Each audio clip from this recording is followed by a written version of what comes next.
Hi everyone! So in a fairly recent video not too long ago, I was kind of bashing on Epipremnum pinnatums and how much I don't enjoy them because of all the runners they put out and they just don't grow well for me, especially as trailing plants, which is how I like to grow my Epipremnum. And I mentioned in that video too how much I love my Epipremnum aureums. And it dawned on me I've never done a top 10 Epipremnum video, period. So that's what we're going to be doing today, but this is going to be entirely focused on Epipremnum aureums and no other type. Now, I do own 4 of the plants on this list. We're going to start with those 4. I would love to own the rest of the ones on this list at some point. However, the majority of them are pretty pricey, with the exception of 1, or maybe 2. So it might be a while before I get around to owning those, but I cannot recommend Epipremnum aureums enough, you guys. I know a lot of people think they are just like a basic plant, and yes, one of the versions, or several of the versions, I guess, on this list are pretty common basic plants, but they are tried and true classics for a reason, you guys. They are just so laid back, so resilient. They tolerate a slight underwatering on occasion. They're pretty good about tolerating a slight overwatering on occasion. I mean, they bush out of their own accord. If they start to lose some leaves, things go wrong, you can turn it around. They bounce back really easily. You can always just cut the vines back. It'll pump out new growth. I've never had any problems with runners on aureums or anything of the sort. And they come in a lot of different varieties. Now, I am going to say some of these are going to look relatively similar to you, and there's a good reason for that, and we will talk about that as we go along today. But I want to start with the plant that is behind me here because you all comment on it a lot in these videos, and this is my Epipremnum Pearls and Jade. And you never really get to see just how long it is. So here it is in its full glory. Now this does live on the nightstand in my bedroom, which is probably about 5 feet back from my giant southern facing windows. So this does get a lot of light. It does get some direct light, but it has obviously done perfectly fine with that. It would be even longer if I didn't have it on my nightstand because at this point it does need a trim right now. It has hit the floor again. This is about as long as I can get it without it starting to trail across the floor, which I don't necessarily want it to do. I'm actually pretty blessed, you guys, that the cats don't mess with it that much. Honestly, I mean, look at it. How good are they doing? Because you know, I've had issues. Well, not all the cats. George is a saint. But Theo and Scooter, I've had issues in the past with wanting to play with my trailing plants, but we've done fabulous with this one. Now, this is a smaller leafed Epipremnum aureum. So hopefully you can see. Let me put my hand in here for reference so you can kind of see. This is going to stay relatively small, especially if you just let it trail like I like to do. Now you can let this grow climbing. If you do, those leaves are going to size up some more, but they're not going to size up to the level of, for example, an Epipremnum Marble Queen, which we will be looking at my Marble Queen here in a bit. So if you like that smaller leaf look, this is definitely a good plant for you to go with in that regard. Now this variegation, I have not had much of an issue with maintaining on this plant. I do, however, have one vine that has a tendency to want to put out all green leaves on occasion. You can see we have an all green leaf right here, but usually I just trim it back to where I last saw variegation and then it starts to grow variegated leaves again. I'm trying to see if I can even trace this one down. Okay, it is putting out more variegated leaves down here, further down. So it looks like we just have a few one-offs, 2 maybe, right here. So that's the only 2 I've had since the last time I cut it. So I would say that's pretty good. Looking absolutely gorgeous. Now, this is related to, I say related, I mean, they're all related. I don't even know why I said related. This is very similar looking is what I should have said to another plant on the list. So I'm going to break this out again when we get to that plant to kind of give you a better idea of what the actual differences are, because a lot of people confuse this with that plant. But let me put this back and we'll move on to our next plant. Oh, and real quick, for anybody who's like, wait, what do you mean that lives in your bedroom? I thought it lived right here on your bookshelf because you see it over here all the time. It does not live right here on my bookshelf all the time because there's not enough light for it there. I actually primarily bring it out so that I have more planty goodness going on behind me in these videos. This plant over here does live here all the time. I actually would love to be able to do a shelf setup with plants back here. It's just, I would have to figure out a grow light situation and everything else, and I don't really have a good place to put my bookshelves other than here. So yeah, I just bring her out for the purposes of the video, but she would not be looking that good or that happy living here on a permanent basis. Okay, up next, this is, let me think. This might be the most recent. Actually, I got these next two we're going to look at the same time. So let's look at my neon pothos, is what it's commonly referred to. So Epipremnum aureum neon next. Now, this was sent to me just a couple little cuttings from a subscriber that lives in Hawaii. I potted them up. I think I probably had this for about 2 years now, but I mean, it was just I think it was maybe 2 cuttings with just a few leaves each. And it is now been repotted into a 6-inch pot and is trailing actually a lot. So I did just recently wrap one of these vines around on the top so that I can try to get it to root in and then cut it so I can have more vines trailing around here. So that's why it doesn't look like we're doing a crazy amount of trailing, but we have definitely grown a lot. There are technically now 1, 2, 3, 4, I think 5 vines growing in this pot. So it's taken a while to get to this from like 2 little cuttings that I was sent. And I will say my neon pothos, I don't know why, I was just noticing this when I grabbed it to bring it out for this video. It's very light colored, like super light. And some of that's probably because there's light shining behind these leaves. But I mean, that's really light, you guys. Most neon pothos are a little bit, I don't know, more green or kind of a more vibrant yellow, not so, what is the word I'm looking for? Pastel-y, I guess. I don't know why it looks like this. Normally, I would tell you that that has to do with the level of light, but this has actually been living in a north-facing window the entire time I've had it, so it's not a light issue. It's not getting any kind of like direct or insanely bright light in that window, but I still absolutely love it. Now, in case you're not aware, neon pothos do get a little bit of variegation on them just naturally occurring. Hopefully you can see that darker green on the edge of this one leaf. Sometimes the leaves will have them, sometimes they won't, but that is just kind of a natural thing. It's never like huge sections of it. This actually right here is probably one of the biggest sections I've ever seen. Oh, there's one with even bigger up there. But that is something that can happen, but it's not guaranteed to be on every leaf. It's just kind of what they do, but absolutely love this plant. When it is looking more vibrant than mine is, it really does look pretty neon. And so it's definitely kind of a fun variation because we don't have a ton of plants that kind of have that appearance. The most similar to this, if you are somebody who perhaps struggles with epipremnums, a philodendron lemon lime is very similar to this as well.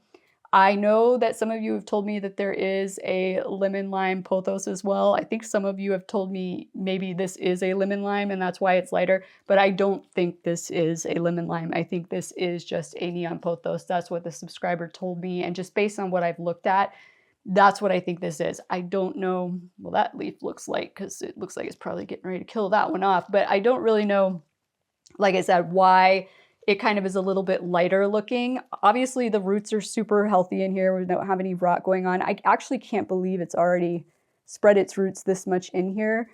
I don't think it's been even a year since I repotted it, but they are such prolific growers, you guys. Now, some Epipremnum aureums are going to grow slower than others.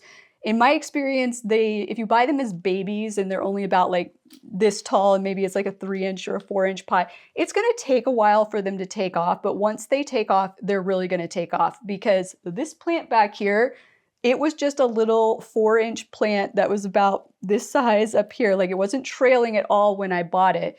And now look at it. And I will say that that Pearls and Jade was definitely a bit of a slower grower. I mean, my Marble Queen, was it a 4-inch when I bought it? It might have been a 6-inch when I bought my Marble Queen, but that thing took off. It wasn't trailing either, but it took off way more quickly than the Pearls and Jade. Out of all the ones I've owned, the Marble Queen has grown the fastest. I would say the Pearls and Jade was the second fastest. This one in our next plant, actually, I kind of feel like the next one I'm going to show you has grown a bit more quickly for me than this one. And it started out as cuttings as well. In fact, it is a combination of cuttings, some of which were sent to me by the same subscriber who sent me the cuttings of this plant in that same shipment. So I've had this next plant we're going to look at for the same amount of time. So keep that in mind when we look at it for comparison purposes to this one. Oh, my vine that I had twirled around in there came untwirled. So you can see how long this one is now. I thought I had pinned it down. I guess not. But anyways, let's just move on to our next one. Where did I put your pot? I guess I put it down there. Okay, moving on to our next one. This is one of my absolute favorite Epipremnum aureums, and this is the Mandula. All these plants commonly referred to as pothos, so usually you will hear this just as a Mandula pothos. But you guys, look how long it's gotten and how full it's gotten now. Reminder, this was, I want to say, it was either 2 or 3 small little cuttings, vines that were probably about this long, just the ends of this here, when I got it from the subscriber in Hawaii. I did also buy some Mandula pothos from Aroid Asia for my rare plant inventory. And then all of you guys started telling me that this was the slowest growing plant ever. And so I wanted a big bushy one faster. So I ended up taking all of the ones I had left in my rare plant inventory and potting them up with the cuttings that I got from my subscriber into this pot to make a fuller plant. Now, when I potted them in here, none of them were more than this long. It was just, I don't even know how many I put in here. Let's see if I can figure it out. 1, 2, 3, 4, 5, 6. Okay, there's actually 9 in here. I didn't think there were 9, but it doesn't look like any of these are branch offs of other ones. So, or maybe that one is. Oh yeah, that one is. So 8. There are 8 in here. Might have been a little bit of overkill, but hey, I got a nice bushy Mandula going on right now. Now this side does face the wall. It lives on a shelf in my living room a few feet away from my southern facing windows. So that's why this is the only side that's really trailing right now. But it has actually grown relatively quickly for me. I've never trimmed it, propagated it since I potted them all up. I don't know if I made a note of when I did it. If I did, I will flash it up on screen for you how long it's been in this pot. It probably needs a repot soon because it is in one of these shallow pot liners, which, as I've mentioned in a recent video, the roots have a tendency to just want to go to the bottom for some reason in these shallow pot liners. And it's hard to tell because I just recently watered it, but there are a fair number of roots twirling around in there. So I probably need to repot this into just a deeper pot that's about the same diameter as this one here sometime soon. But this plant has grown like relatively quickly for me. But once again, I kind of just feel like maybe I feel like it's growing relatively quickly because you guys made me think it was going to grow so slow that it ended up making me feel like it was growing fast. I don't know if that makes sense, but that's kind of how I feel about it. But I absolutely love it. Now it does have more round, heart-shaped leaves than a lot of other Epipremnum aureums. Hopefully you can kind of see that here versus the ones that we were just looking at were a little bit more elongated than this. I absolutely love the variegation on this. It tends to be intervariegated, so that whitish cream color tends to be in the center of the leaves. It will get some kind of marbled speckling sometimes. Hopefully you can see that there on that leaf. There's a little bit of marbling, speckling going on, but it just kind of varies a little bit from leaf to leaf in my experience. And if you let this one climb, the leaves will get gargantuan, but if you let it trail, they will stay relatively this size. But absolutely love this one. Okay, up next, let's take a look at my Epipremnum aureum Marble Queen. This is the first Epipremnum I ever owned, hands down one of my favorites. Now it is a larger leafed Epipremnum for sure, largest leafed out of all the ones that I own.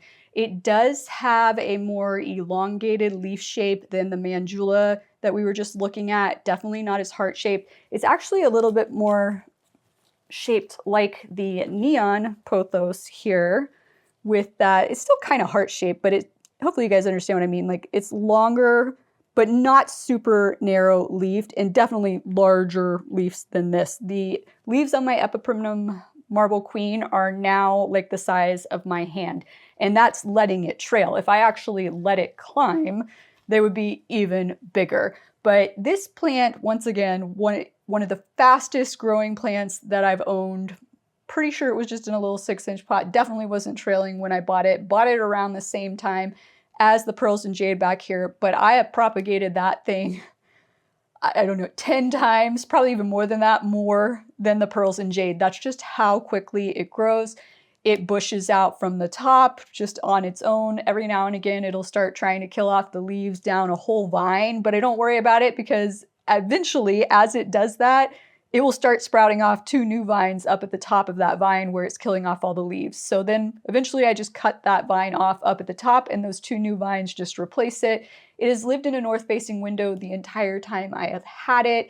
Could it be a little bit tighter on its internodal spacing if I didn't have it in a north-facing window? Yes, that's kind of my one thing, is I wish the internodal spacing was a little bit tighter. Just to show you what I mean, I'm talking about the space between the leaves. So the space between 2 leaves right here. Same thing with this plant. If this wasn't in a north-facing window, that space might be a little bit shorter, but I mean, it's not horrible, right? There was a leaf here. That's why this one's so big, is there was a leaf here that died off.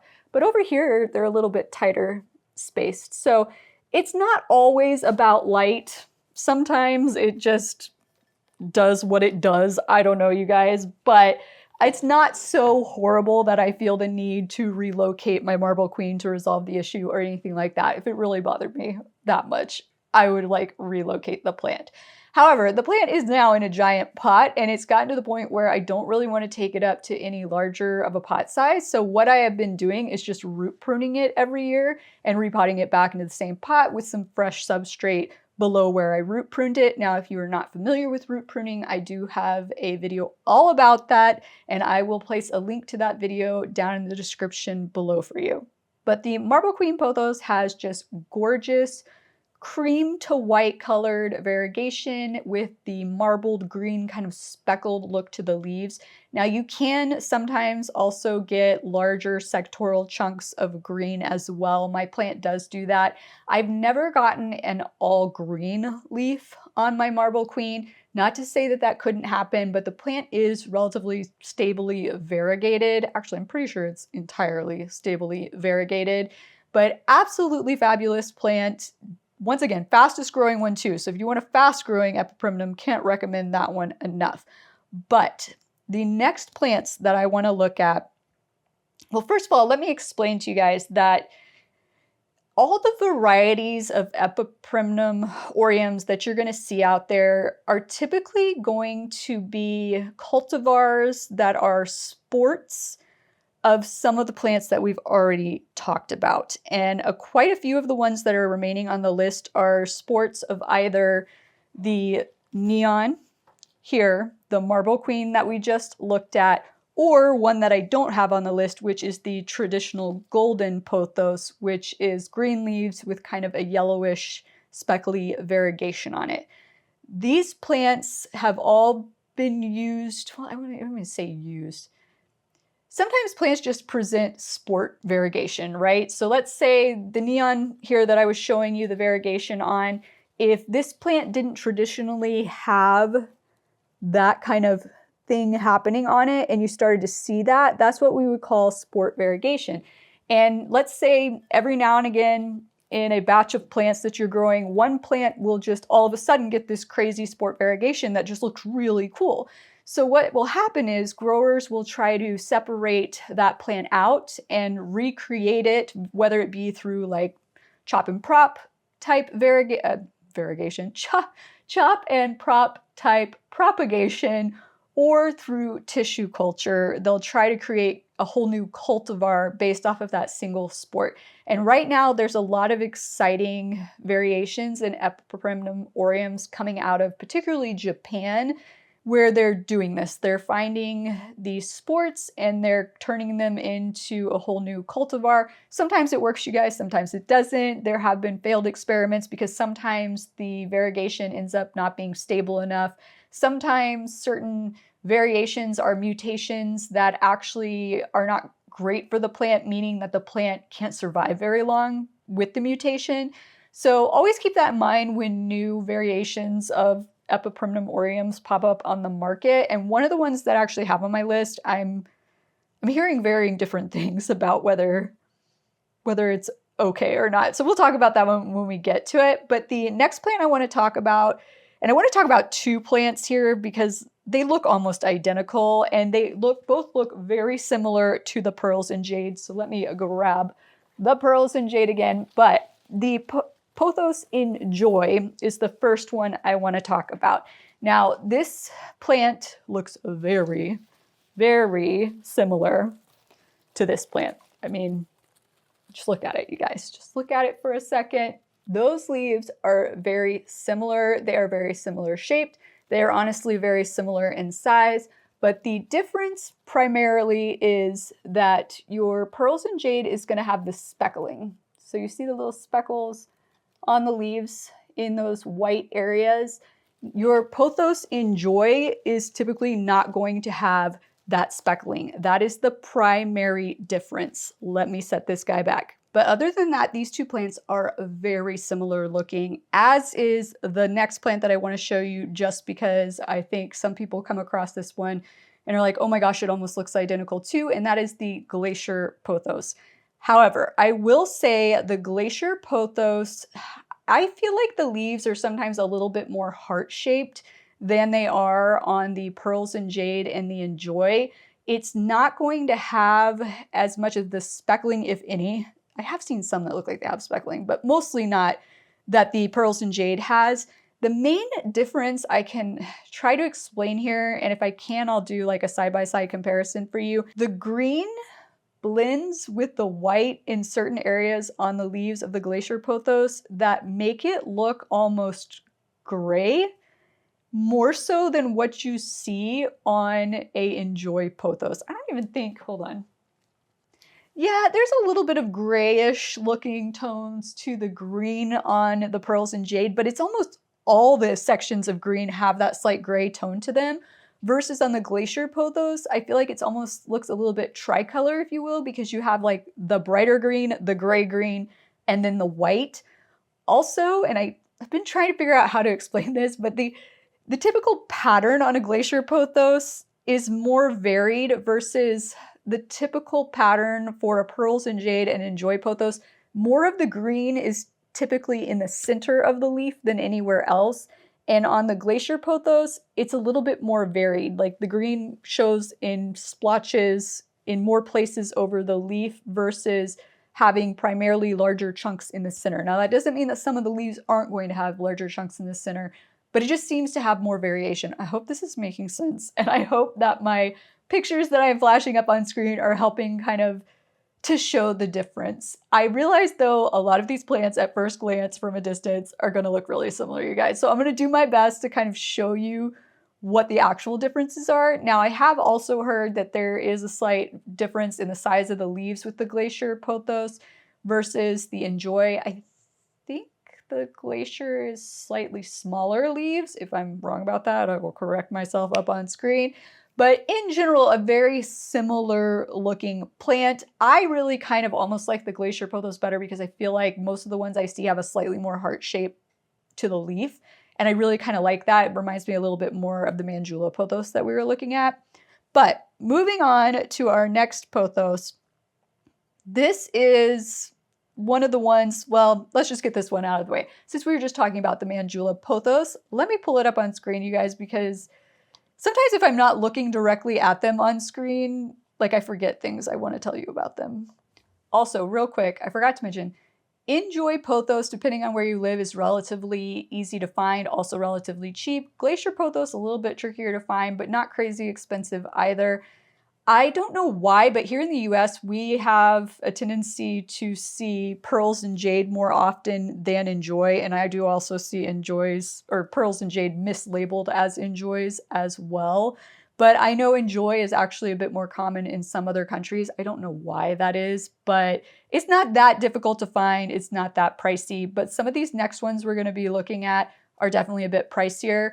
The next one is what is known as Mutant Mandula. Now, this is interesting because when this first like hit the scene, I was just like, is this actually a thing, or is like somebody just had a Mandula that started looking weird? Apparently this is actually like a specific thing, and it was actually, everything I've read about it says it was accidentally released.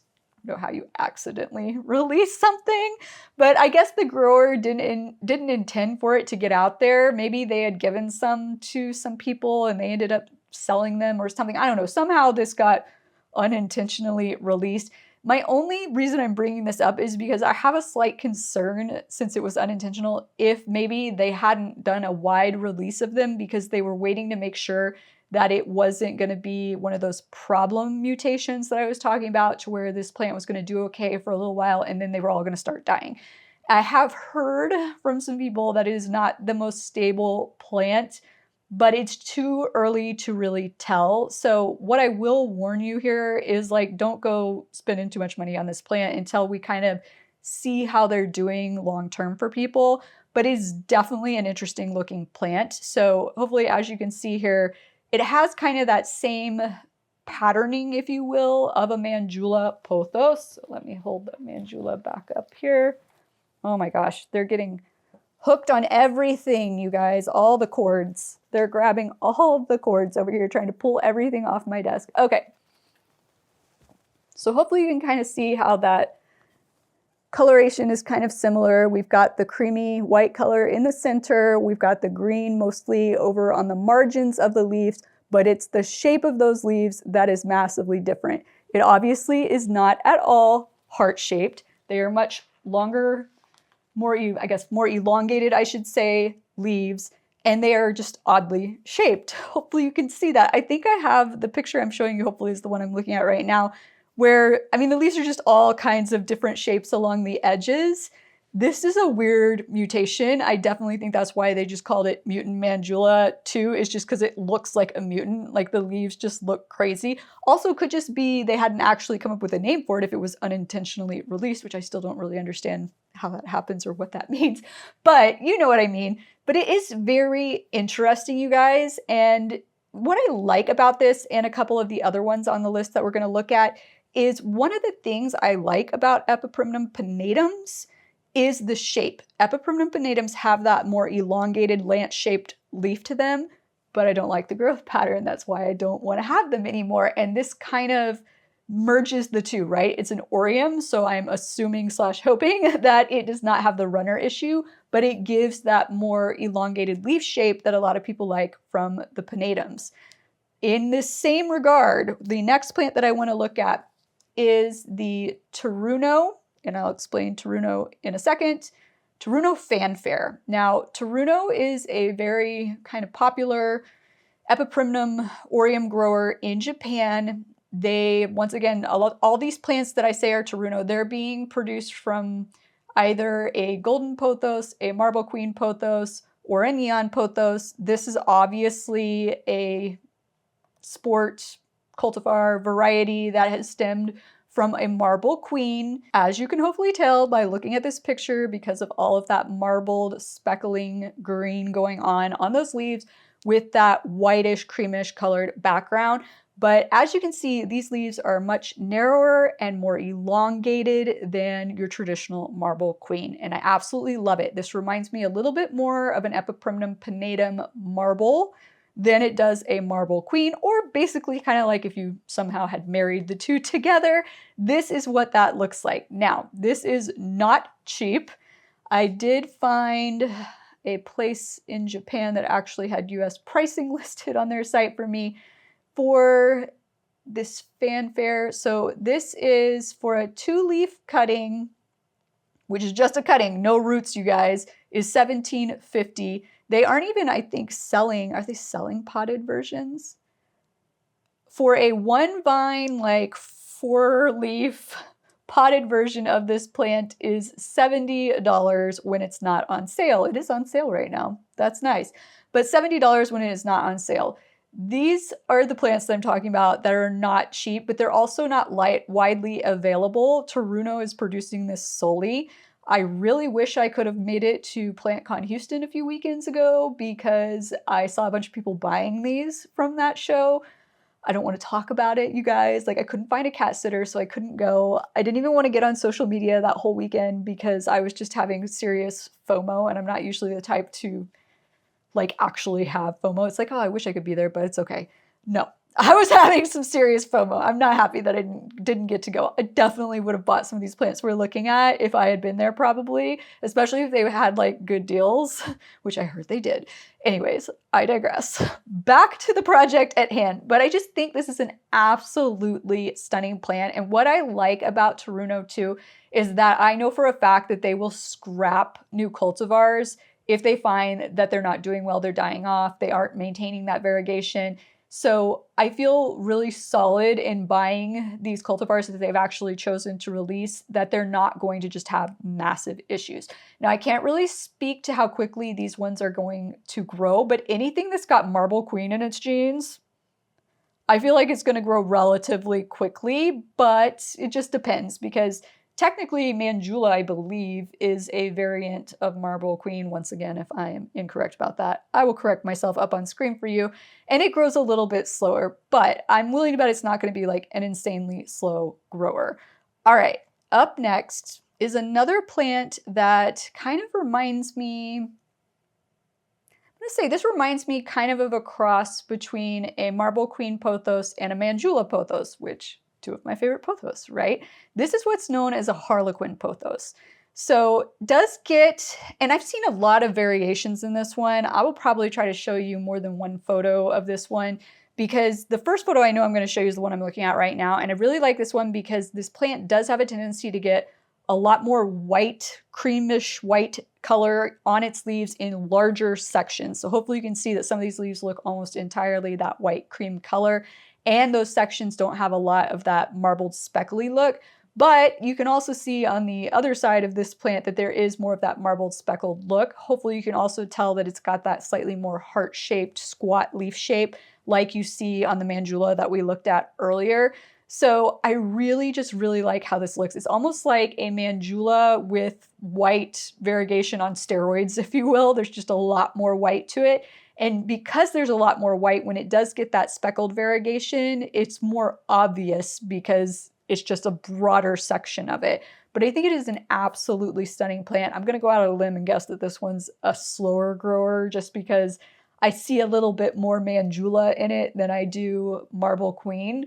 And knowing that the Mandula does grow a little bit more slowly for me than the Marble Queen, I'm guessing it's going to be a little bit slower of a grower, but still an absolutely stunning plant. I feel like I should hold the Mandula up just because some people are probably like, it looks the same as the Mandula. Let me just hold it up because sometimes if you don't look at them right next to each other, I see where you're coming from. You know what I mean? Like, I'm not going to say these don't have serious similarities, but hopefully you can see like there's just way more green in general on the Mandula. But how about we look at, let's look at the craziest one on the list next. I say craziest because also I think some of you are going to be like, I can't believe you have this on your list.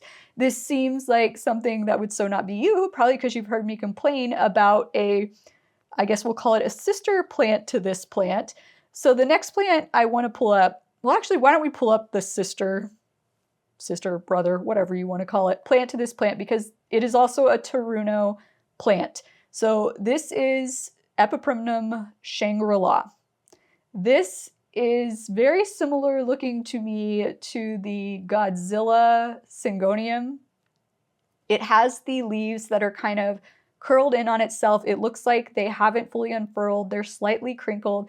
It's a weird looking plant. It's a controversial plant. A lot of people don't like this plant. I'm not a huge fan of this plant. I mean, it's definitely interesting. It catches my eye, but would I want to own it? No. So why do I want to own the other version of this? I don't know, but I just think this other version that I'm going to show you, also from Tuno, this is basically the variegated version of the Shangri-La, and it's called Love Song. For whatever reason, this plant fascinates me more. Now, I will say I have not seen a lot of people growing these trailing. I'm not sure if I'm going to like it as much if it was trailing, but it looks really cool going up a pole. This might be one of the few Epipremnum aureums that, like, if I owned, I might actually put on a pole. It almost just looks like flames, right? Like, kind of like dancing flames.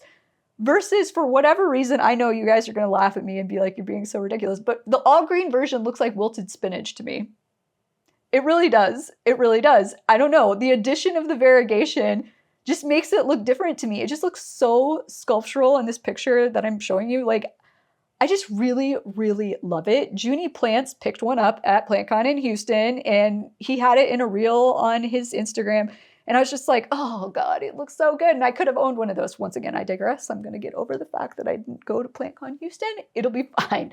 But this plant is just really fascinating. Now, I'm not sure how these grow. I have heard that the Shangri-Las have grown a little bit more slowly than your like marble queens and things like that, but they seem to be doing okay. The variegation seems to be holding for people I've talked to that have these. So far, so good. Once again, kind of only time will tell, but I'm just kind of fascinated with this one, not just because of how it looks, but also the fact that I actually put it on this list, and it's a kind of crinkled, curled up type plant. It's just so not traditionally me, but there you have it. It's on the list. But our last two that I want to talk about are both kind of what I guess I would describe as tricolor Epipremnum aureums. I've not seen a lot of these out there. I will say when I do see them posted, I see a lot of variation in the variegation, which makes me feel like they're not the most stably variegated things in the world. But the first one I want to look at is another Tuno plant. This is called Tuno Cast. Now, this looks kind of like if you crossed, all right, let me put it this way. It depends on whose plant you see, because like I said, there tends to be a fair bit of variation in the variegation. That's really hard. Try saying that 3 times fast. In what I see posted online, but it kind of looks a little bit like if you crossed parts of a Epipremnum Neon with a marble queen, that this is what you would get. Most of the ones I see, the leaves look like they're a little bit in between the size of an Epipremnum marble queen and an Epipremnum neon, which I do find the neon tends to have slightly smaller leaves than the marble queen. But hopefully you can see here, it does have that whitish creamish variegation. With the green, there is that marbling speckled look to it like on the marble queen, but there is a third color in there that is a more kind of lime colored green like you see on the neon. And I just think it is such a beautiful, interesting plant. I also think I would probably get really annoyed if it didn't maintain that variegation. So I personally would wait unless I could get a really good deal on one, because they're also kind of expensive. Hold on, I didn't tell you how much that last one was either. Okay, so the Tuno Love Song, I'm seeing here like a 1 cutting 3 leaf situation, regularly $340. Looks like it's on sale for $240. So definitely a pricey plant. Now this one, a 1 leaf cutting, regularly $380, on sale for $190, which all of that is just out of my price range. So that's what I'm saying about these are kind of, I guess we could call these rare if you want to just base it on availability and pricing. These are a little bit more on the rare side. They could easily go into tissue culture at some point and become less rare, less expensive, which would be great because I cannot afford that. But I do just think that this is a very fascinating looking plant, and I would absolutely love to own one someday. Now, the last plant I want to look at is actually the one that most recently piqued my interest. It was the first one to hit my wish list. First Epipremnum to hit my wish list is the next one we're going to look at, which is our last one on the list. This is what is called Japanese Global. Now, this reminds me a little bit of the, I was going to say that, but I don't agree with my statement now. This is another one that looks very similar to like a marble. Actually, maybe it's a little bit more,